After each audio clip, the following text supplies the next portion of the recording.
안녕하세요, 구루발리입니다.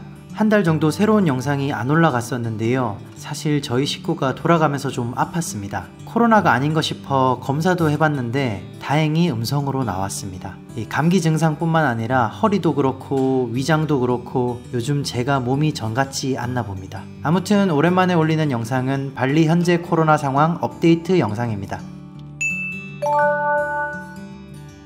많이들 궁금하셨을 텐데 지난 영상에서 발리 재개방한다고 말씀드렸었는데요. 그때는 격리가 무려 8일이었습니다. 10월 14일부터 재개방을 하기로 했지만 격리도 길고 하다 보니 단 한 대의 비행기도 들어오지 않았습니다. 그래서 발리 관광업계와 발리 주정부는 인도네시아 정부에 지속적으로 격리 기간을 줄여야 한다고 요청하였습니다. 태국이나 다른 몇몇 동남아 지역의 경우 격리가 아예 없거나 하루 정도 격리를 하면서 PCR 테스트 음성 결과를 받으면 바로 여행을 할 수 있기 때문에 상대적으로 격리 기간이 긴 발리로 도대체 누가 오겠냐는 불만의 목소리가 매우 컸습니다. 결국 몇 번의 변경을 거쳐 2021년 11월 8일부터는 2차 접종까지 완료한 관광객의 경우 2박 3일로 격리 기간이 줄어들었습니다. 다만 백신 1차 접종만 마친 경우에는 5일 동안 격리를 해야 하고요. 접종 완료자의 경우에만 2박 3일로 격리를 하게 됩니다. 현재 추세로 조금만 더 지나다 보면 다른 동남아 국가처럼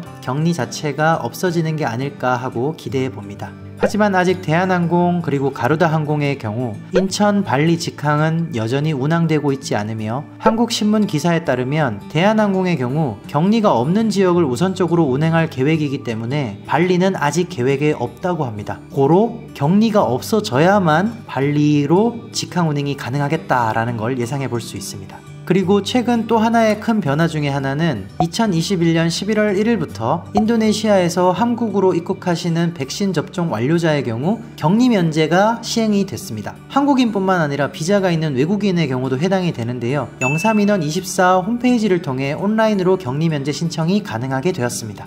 이제 저도 한국 들어가면 격리 안 해도 되네요.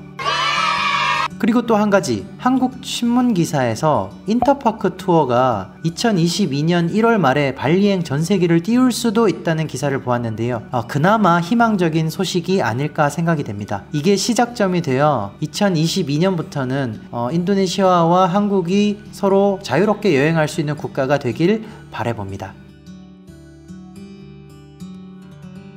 인도네시아 국내선의 경우도 규정이 조금 더 프리해졌는데요. 자와 발리 항공편의 경우 백신 접종 완료자라면 24시간 안티겐 음성 확인서 또는 72시간 PCR 음성 결과 확인서로 탑승이 가능하며 1차 접종자의 경우에는 72시간 PCR 음성 결과서가 있으면 탑승이 가능합니다. 그리고 예전에는 12세 미만의 어린이의 경우는 비행기 탑승 자체가 불가능했는데요. 최근에는 가족 증명서만 있으면 부모님과 함께 항공기 탑승이 가능해지게 됐습니다. 우리나라뿐만 아니라 전 세계적으로 아동과 학생에게도 백신 접종을 계속하고 있는데요. 인도네시아의 경우 12세부터 18세까지는 시노백 접종을 시작한 지 이미 오래되었습니다. 다만 12세 미만의 경우 지금까지는 백신 접종을 하지 못했는데요. 이번에 인도네시아 식품안전청에서 시노백 백신이 6세부터 11세에게도 안전하다는 평가가 나와서 앞으로 6세부터 11세 어린이에게도 백신 접종을 시행할 예정이며 내년부터 접종이 시작될 것으로 보입니다.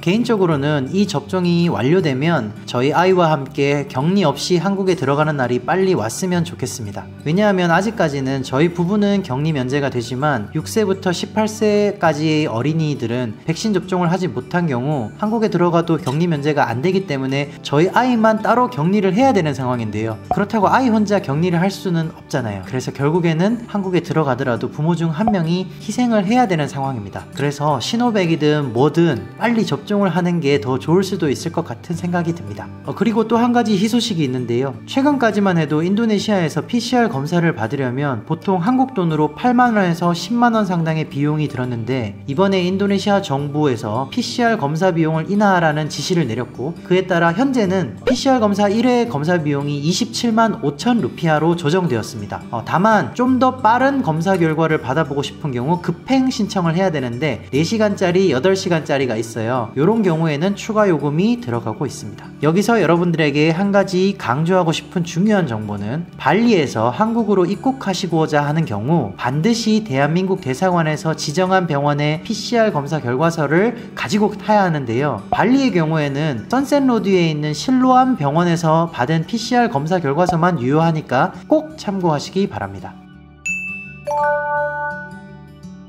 한국도 그렇지만 백신 접종률이 높은 많은 국가들이 이미 위드 코로나를 시작하고 있죠. 제가 느끼기에 인도네시아는 공식적으로 위드 코로나를 시작한 건 아니지만 이미 알게 모르게 위드 코로나가 시행이 되고 있는 것 같습니다. 왜 그렇게 느끼냐면 저희가 최근에 차를 타고 밖에 돌아다녀 보면 차도 예전에 비해서 굉장히 많이 막히고요. 사람들도 많이 모이고 단체 행사, 종교 행사 다시 옛날처럼 아주 많아졌습니다. 그리고 바닷가에 가보면 사람들도 굉장히 많고 국내 관광객도 증가하다 보니까 국내선 항공기 탑승객이 엄청 많이 증가했다는 기사를 보기도 했습니다. 마스크만 쓰고 다닐 뿐이지 이제는 예전의 일상과 크게 다르지 않는 모습이 많이 보입니다. 이제 양국 간 격리가 없어지고 관광객만 다시 돌아온다면 정말 옛날과 다시 똑같아질 것 같습니다. 하루빨리 정상적으로 돌아가길 기대해 봅니다. 오늘 영상은 여기서 마치도록 하겠습니다. 시청해주셔서 감사합니다.